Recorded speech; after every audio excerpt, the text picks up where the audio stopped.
प्यारे देशवासियों, भाइयों एवं बहनों, आप सभी को जय हिंद, जय भारत।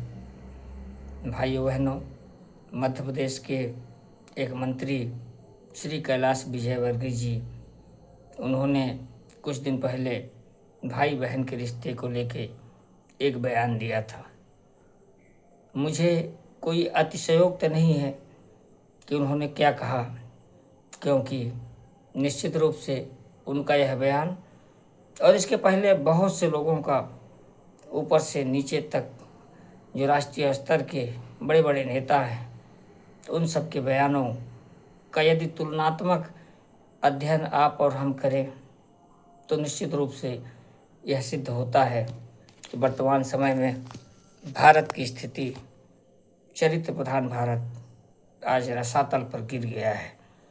चरित्र प्रधान भारत वह भारत जिस भारत में मर्यादा पुरुषोत्तम हमारे आराध्य प्रभु श्री राम जन्म लिए हों, जिस भारत में हमारे भगवान कृष्ण जन्म लिए हों, जिस भारत में हम महिलाओं की पूजा करते हों, आज वह भारत चीख रहा है, चिल्ला रहा है। एक कैलाश विजयवर्गीय जी का हम विरोध करके, उनका पुतला दहन करके इससे कुछ होने वाला नहीं है।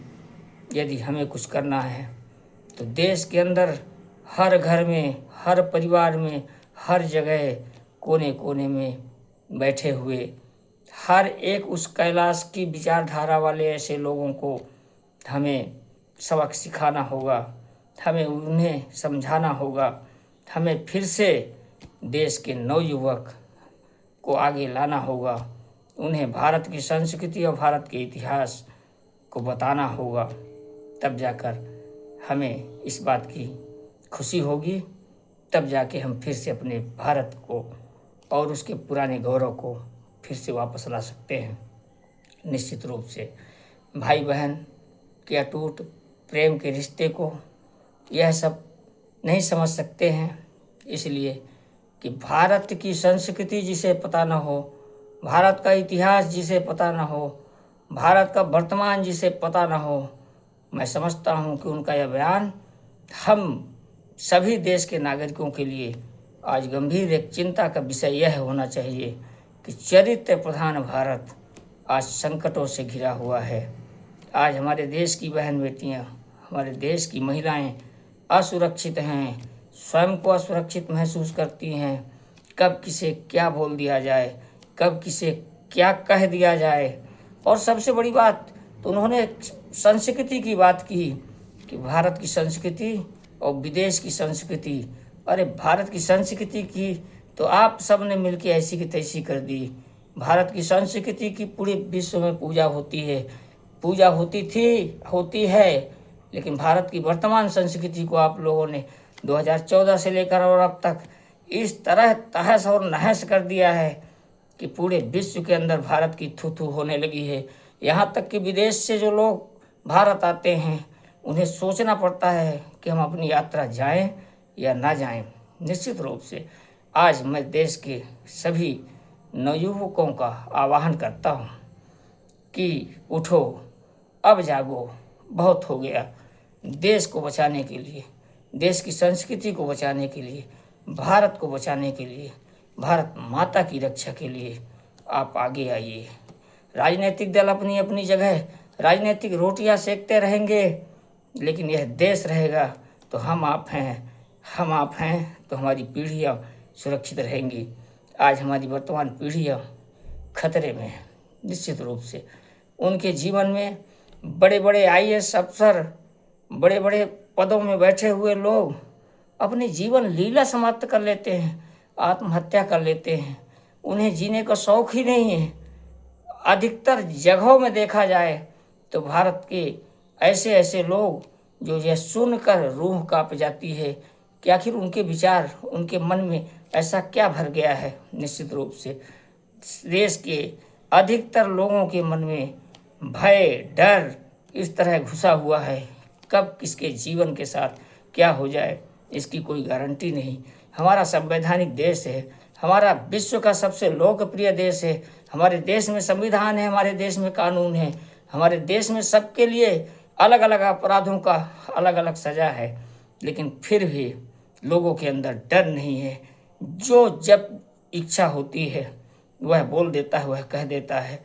इसका अभिप्राय क्या होता है उसे यह नहीं मालूम। मालूम है, सबको मालूम है, लेकिन नहीं, उसने कह दिया, बात खत्म हो गई। बात नहीं खत्म हुई। कैलाश विजयवर्गीय जी ने राहुल प्रियंका जी के संबंध में बात नहीं की। उन्होंने भारत की वर्तमान दुर्दशा को उजागर कर दिया। उन्होंने बता दिया कि हमने इस देश को कहाँ पहुँचा दिया। हमने इस देश को बर्बाद करने में कोई कसर नहीं छोड़ी है। मित्रों, अब वक्त आ गया।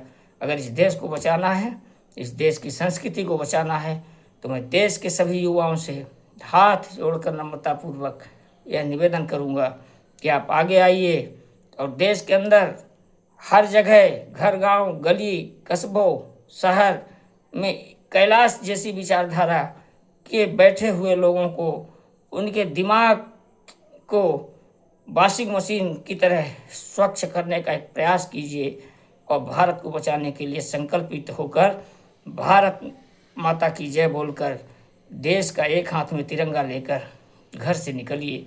लोगों को जगाइए, खुद जागरूक होइए। जहाँ जहाँ अन्याय, अत्याचार हमारी बहन बेटियों पर उनका शोषण होता है, खड़े होइए, उठ खड़े होइए। मैं तो ये समझता हूँ कि भारत के हर गांव, हर शहर, हर मोहल्ले में देश का युवा है। आज देश के युवाओं के भरोसे यह भारत माता है। देश के प्रत्येक नागरिक का यह धर्म और कर्तव्य है कि देश के लिए आगे आए, लेकिन युवाओं का सर्वप्रथम कर्तव्य है कि भारत को बचाने के लिए, भारत की संस्कृति को बचाने के लिए, मर्यादा पुरुषोत्तम प्रभु श्री राम के भारत को बचाने के लिए हमें और आपको और देश के सभी युवाओं को आज आगे आना होगा। निश्चित रूप से जब हम आप आगे आएंगे तो इस तरह विकृत मानसिकता के लोग अपने आप सुधर जाएंगे। उन्हें हमें आपको कुछ कहने की ज़रूरत नहीं है, सुधारने की ज़रूरत नहीं है, उनका पुतला दहन करने की भी ज़रूरत नहीं है, इसलिए कि उन्होंने ही इस भारत को इस स्थिति में खड़ा किया है। उनके पुरखों ने भी इस स्थिति में खड़ा किया होगा। निश्चित रूप से ऐसे लोगों से भारत के लोगों को सावधान करने की ज़रूरत है। भारत के लोगों को जन जागृति के माध्यम से समझाने की आवश्यकता है। देश के अंदर फिर से एक बार आज़ादी की लड़ाई की तरह एक साथ मिलकर भारत माता की रक्षा के लिए हमें और आपको सबको एक साथ सामने आने की ज़रूरत है। उन्होंने विदेशी संस्कृति और भारतीय संस्कृति की बात की। निश्चित रूप से विदेश की संस्कृति क्या है वो तो मैं नहीं जानता, लेकिन भारत की संस्कृति यह है, वसुधैव कुटुंबकम। हम विश्व में शांति चाहते हैं। विश्व के सभी मनुष्यों से हमारा प्रेम है, विश्व के सभी देशों से हमारा प्रेम है, और निश्चित रूप से हमारी यह संस्कृति है। और हमारी संस्कृति में त्याग है, तपस्या है, बलिदान है, और हम दूसरों को भी आगे बढ़ना चाहते हैं, बढ़ाना चाहते हैं, बढ़ना चाहते हैं, और इसके साथ हम भी आगे चलना चाहते हैं, एक साथ चलना चाहते हैं। निश्चित रूप से अगर भारत की संस्कृति की यदि आप बात करो तो भारत की संस्कृति में अगर आपको यह लगता है कि विदेशी मूल की महिला है, तो निश्चित रूप से वही विदेशी मूल की महिला ने भारत की संस्कृति का पालन करके प्रधानमंत्री जैसे पद को लात मार दिया। भारत का कोई भी संवैधानिक पद में बैठा हुआ व्यक्ति, और निश्चित रूप से मैं तो ये समझता हूँ गांव का एक सरपंच भी सरपंची छोड़ने के लिए तैयार नहीं होता है। लेकिन धन्य है कांग्रेस की वो महिला श्रीमती सोनिया गांधी जी, इन्होंने अपने पद को, प्रधानमंत्री पद को, जिसे रोकने की किसी की ताकत नहीं थी, वह स्वयं बन चुकी थी, बनाया जा सकता था, सब कुछ संभव था, लेकिन उन्होंने लात मार के और आदरणीय श्री मनमोहन सिंह जी को उस पद के योग्य समझ के देश की राजनीति और देश के लिए आगे लाया। निश्चित रूप से भारतीय जनता पार्टी एवं कैलाश विजयवर्गीय जी, अगर आपको त्याग सीखना है और तपस्या सीखना है और राजनीति में कुछ करना है तो निश्चित रूप से आइए कांग्रेस की वर्गशाला में।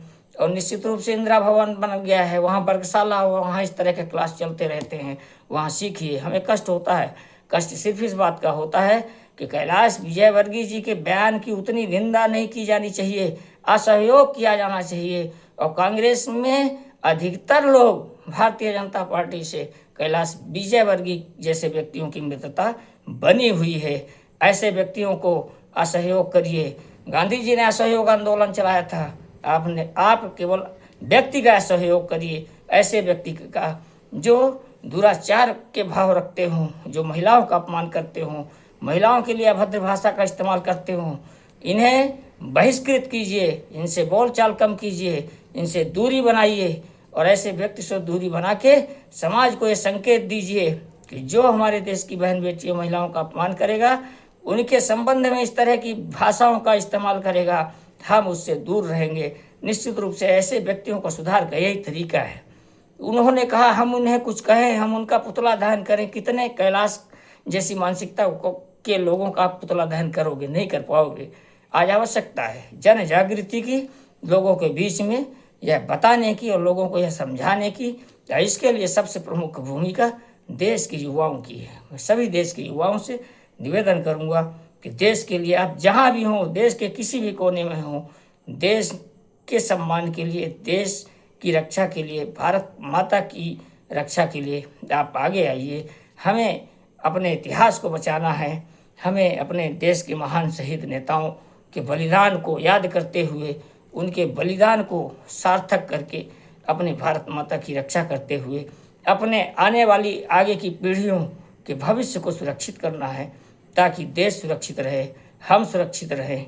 और कैलाश जैसे लोग, उनकी मानसिकता जैसे लोग अपने आप को असहाय समझने लगेंगे, निश्चित रूप से यह कुछ भी नहीं है।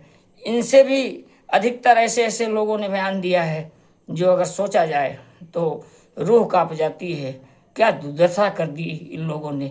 यह नेतागिरी करते हैं, नेता बनते हैं, वरिष्ठ नेता बनते हैं, बड़े बड़े कार्यक्रमों में इनके पोस्टर और फोटो देखी जाती है, लेकिन इनकी मानसिकता इतनी गंदी है। और इनकी मानसिकता का सिर्फ एक ही इलाज है, बहिष्कृत कीजिए ऐसे लोगों को। ऐसे लोगों को जहां भी ये चुनाव लड़ते हैं, इनको चुनाव में हराइए, पराजित कीजिए। किसी भी व्यक्ति का हमारा विरोध नहीं, लेकिन व्यक्ति की उस मानसिकता का विरोध है। यदि उसकी मानसिकता गंदी है, महिला विरोधी है, देश विरोधी है, ऐसे व्यक्ति को वो जहां से भी चुनाव लड़े, उसे इतना पराजित कीजिए कि दूरबीन लगाकर देखने पर उसके वोट की गिनती ना हो पाए।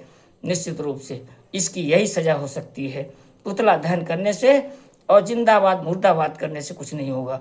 भारत की संस्कृति बचानी है तो एक हाथ में देश का तिरंगा लेकर सार्थक लड़ाई लड़नी होगी और देश के लिए आगे आना होगा, देश के लिए कुछ करना होगा। तब जाके हम देश की रक्षा कर सकते हैं, देश को बचा सकते हैं।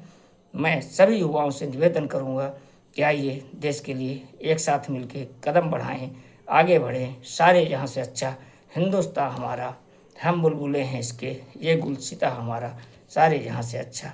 जय हिंद, जय भारत।